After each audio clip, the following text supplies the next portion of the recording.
আমরাও রোজা রাখি, সাহাবায়ে কেরামও রোজা রাখতেন। আমরাও ইফতার করি, সাহাবায়ে কেরামও ইফতার করতেন। কিন্তু আমাদের হালত এবং সাহাবাদের হালতের মধ্যে আসমান জমিন বরাবর পার্থক্য। আমরা রোজা রাখি, রমজান মাসে হোক বা রমজানের বাইরে হোক।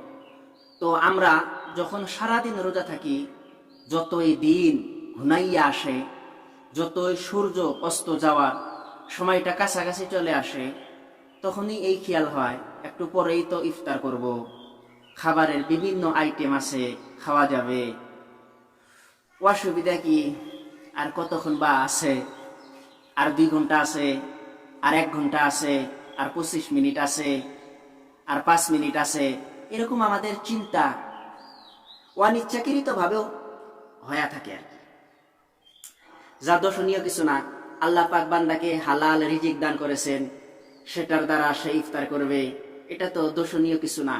বান্দা ইফতার শেষে শুকর গুজারি করবে, আল্লাহ পাক সন্তুষ্ট হবেন।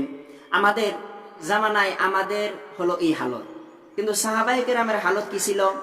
রোজা রাখছেন, ইফতারের সময় ঘুনাইয়া আসছে, হইতে পারে ঘরের মধ্যে কিছুই নাই, কি দিয়া ইফতার করবেন, হইতে পারে অল্প কয়েকটা খেজুর আছে, অথবা সামান্য জব আছে, ঘরের সদস্য 4-5 জন।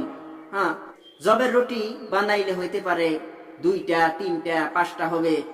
তো ইফতার করলেও কোনো মতে ইফতার করেছে, অর্ধেক পেট ভরছে কি ভরছে না, আবার হয়তো কোনো সময় ইফতারের জন্য কিছুই পান নাই। এই তো ছিল সাহাবায়ে কেরামের হালত।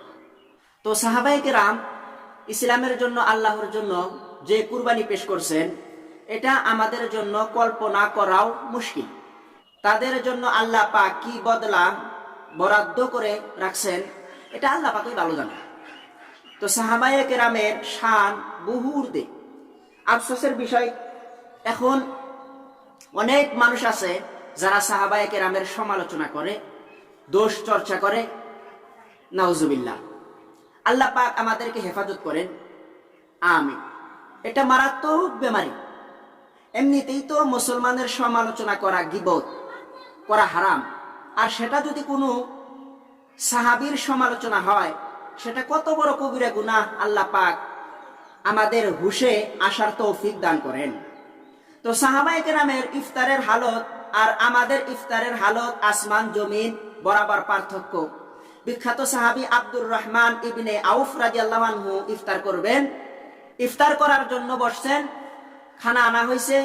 এই সময় সাহাবায়ে কেরাম সেই পূর্বের হালতের কথা স্মরণ হইয়া গেছে, আর তিনি অঝরে ধারায় কান্না আরম্ভ করছেন যে কত কষ্ট দিন গেছে সাহাবায়ে কেরামের। পরবর্তীতে সাহাবায়ে কেরামের এই কষ্ট তো অনেকটা লঘব হয়েছিল, কিন্তু শুরুর জামানায় সাহাবায়ে কেরামের উপর দিয়া অনেক বেশি ঝড় তুফান গেছে, সকল দিক দিয়াই কষ্ট।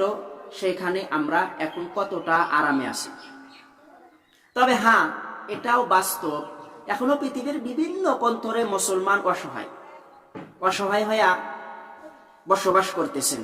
নিজেদের বাড়িঘর ছেড়ে, সিরিয়ার কথায় ধরা যাক, নিজেদের বাড়িঘর থেকে বছরের পর বছর তারা বিতাড়িত। তারা শরণার্থী হিসাবে সীমান্তবর্তী জায়গা অথবা পার্শ্ববর্তী রাষ্ট্রে আশ্রয় নিয়েছে। কয়েকদিন আগে পত্রিকায় এক খবরে আসলো যে বৃষ্টিতে সে শিবিরগুলি, অর্থাৎ শরণার্থী শিবিরগুলো পানিতে ভাসতাইছে। তো আমাদের কর্তব্য কমসে কম তাদের জন্য দোয়া করা।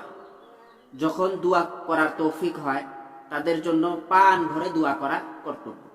বাহারহাল সাহাবায়ে কেরাম রাদিয়াল্লাহু আনহুর কুরবানি আমরা কল্পনাও করতে পারবো না। আর পিয়ারা রাসূল সাল্লাল্লাহু আলাইহি ওয়াসাল্লামের কুরবানি কত ঊর্ধ্বে ছিল, সেটা তো বলাই বাহুল্য।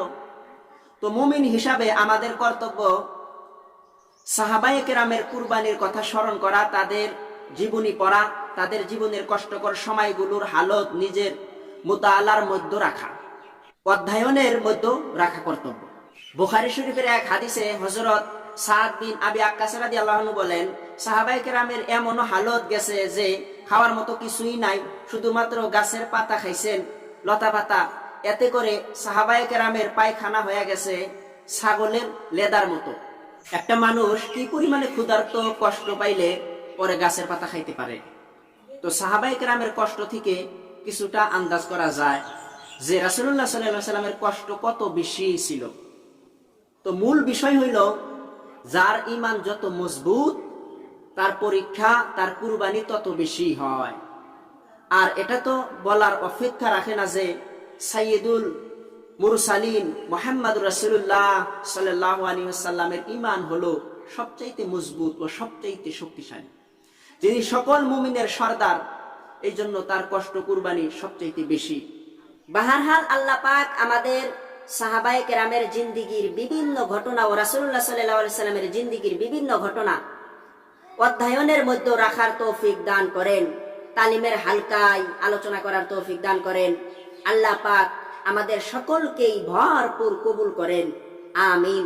ওয়া আখিরি দাওয়ানা আলহামদুলিল্লাহি রাব্বিল আলামিন।